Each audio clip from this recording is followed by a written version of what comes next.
नमस्कार. मुलांना घडवताना अशी एक विचारांची शृंखला घेऊन मी आपल्यासमोर उपस्थित आहे. का बरं या विचारांवरती शृंखला करायची इच्छा झाली? एक स्त्री, एक आई, एक शिक्षिका या नात्यातून माझ्या मुलाला घडवताना, माझ्या विद्यार्थ्यांशी संवाद साधताना अनेक विचार आले, तज्ञांशी चर्चा झाली, ज्येष्ठ शिक्षक, ज्येष्ठ विचारवंत यांचे विचार, यांच्या काही युक्त्या, काही क्लुप्त्या सगळं एकत्रित करून ही शृंखला तयार झाली. हे विचार मला पटले, आपणास पटले, त्यातनं काही घ्यावं वाटलं, जरूर घ्या. न वाटलं तर सोडून द्या. यामध्ये कुठेही आग्रह नाही, दुराग्रह तर नाहीच नाही. मुलांना घडवताना पुष्प पहिले, संस्कार भाग पहिला. मुलांना घडवणं असं जेव्हा आपण म्हणतो, तेव्हा सगळ्यात आधी काही शब्द जर का आपल्या डोक्यात येत असेल, तर तो म्हणजे संस्कार.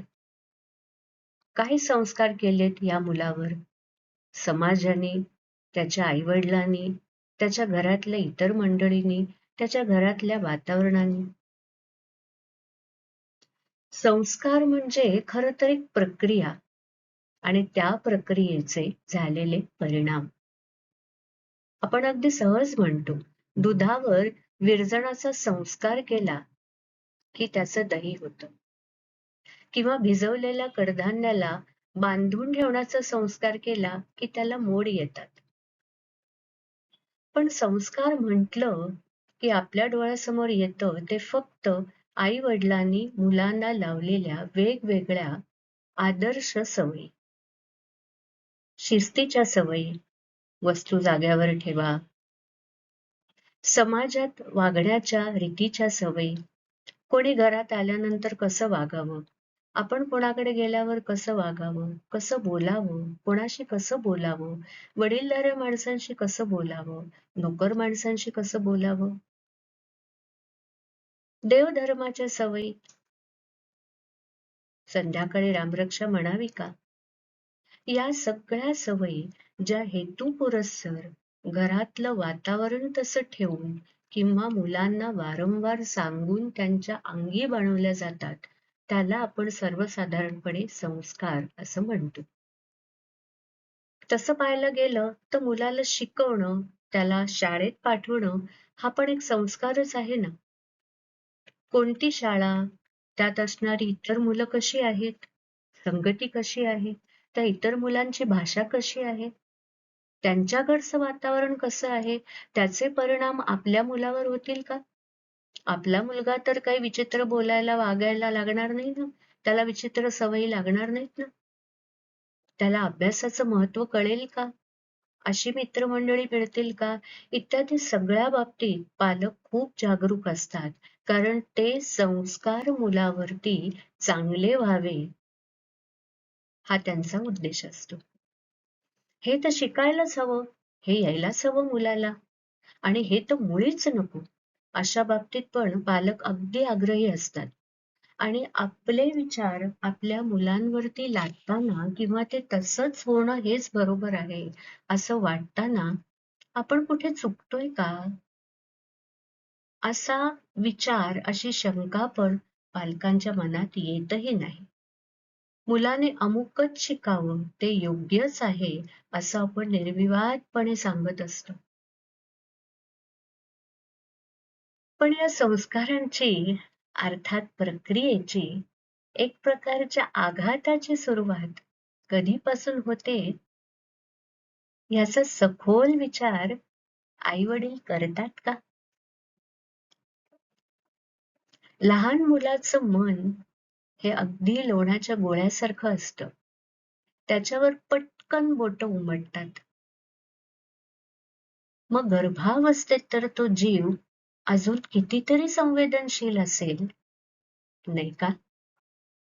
अगदी आईच्या पोटात बाळाने प्रवेश केला ती बातमी जेव्हा आई-बाबांना पहिल्यांदा कळते, तेव्हा आई-बाबांची पहिली प्रतिक्रिया, "अरे वाह!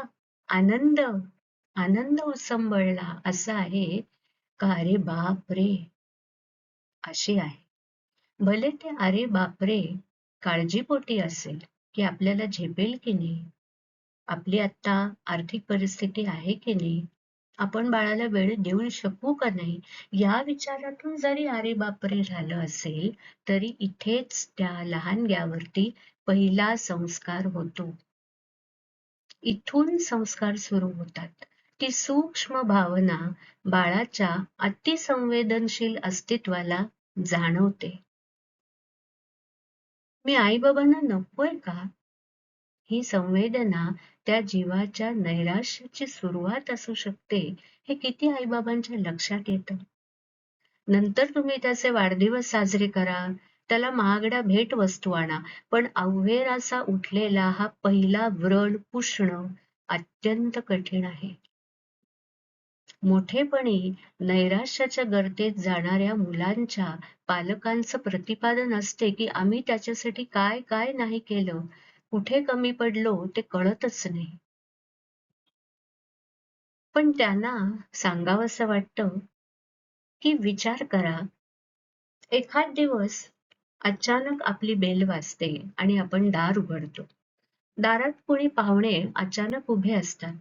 आपल्या पहिल्या प्रतिक्रियेवरून समंजस पाहुण्याला लगेच कळतं, की तो आलेला आपल्याला मनापासून आवडलाय की नाही.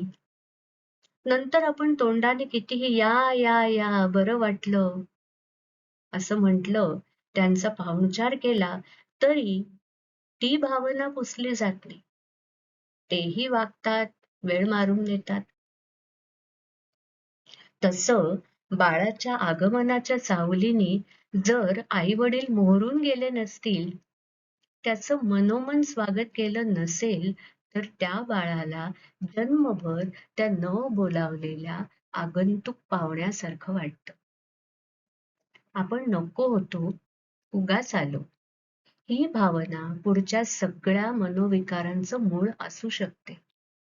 त्याउलट अगदी गरिबीमध्ये वाढलेली पण आई-बापांना मनापासून हवी असलेली संतती अत्यंत सकारात्मक असते, आनंदी असते. अस्तित्वाच्या पहिल्या क्षणापासून सुरू झालेले संस्कार आयुष्यभर होतच राहतात.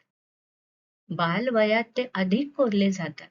त्या वर करणी बऱ्या वाईट संस्कारांचे पर्यवसान कसं होईल हे अनेक बाबींवर ठरतं. काही वर करणी चांगले वाटणारे संस्कार अनिष्ट स्वभाव दोष निर्माण करतात. तर कधी कुटुंबातले अनिष्ट घटक मुलांमध्ये काही गुण निर्माण करायला कारणीभूत होतात. शिस्त, देवाधर्माचे नियम म्हणायला तर चांगलं आहे ना, पण ते जर जाचक ठरले, अति सोवळं त्याच्यामुळे घरातलं स्वास्थ्य जाणं, तर बाळाला संस्कारित करायच्या ऐवजी ते एक वेगळा दबाव आणतात, की ज्याच्याने मुलं मोकळी वागूच शकत नाहीत. घडण्याऐवजी मुलं घुसमटून जातात आणि त्यांना त्या गोष्टीविषयी मनामध्ये प्रेम किंवा एक सकारात्मक भावना निर्माण व्हायच्या ऐवजी एक तिटकारा निर्माण होतो. मोठं जाऊन स्वतंत्र झाली, की ती मुलं या सगळ्या सवयी धुडकावून लावतात. त्यामुळे अगदी देवधर्म करणाऱ्या बाळबोध घरातली मुलं पुढे जाऊन गुंड प्रवृत्तीची किंवा टार्गेट होतात. आश्चर्य वाटतं, पण तो परिणाम त्यांच्या लहानपणाच्या घुसमटलेपणातनं आलेला असतो. त्या उलट घरात एखादा व्यसनी माणूस असेल आणि त्याचे दर दिवशी धिंगाणे चालत असतील, तर ते बघून त्या घरातला एखादा मुलगा कानाला खडा घालतो, की काही करीन पण मी व्यसन करणार नाही. माझ्या आईला माझ्या बाबांनी इतका त्रास दिलाय, ते लहान मूल काही बोलू शकत नाही, पण ते बघत असतं. त्याला कळत असतं आणि ते घडत असतं. त्यामुळे संस्कार हे अत्यंत सूक्ष्म, बहुपदरी आणि कधी कधी लक्षात न येता केल्या गेलेल्या प्रक्रियांचं पर्यवसान असतं. या भागात इथेच थांबूया. पुढच्या भागात पुन्हा थोडंसं संस्कारांवरच बोलूया. नमस्कार.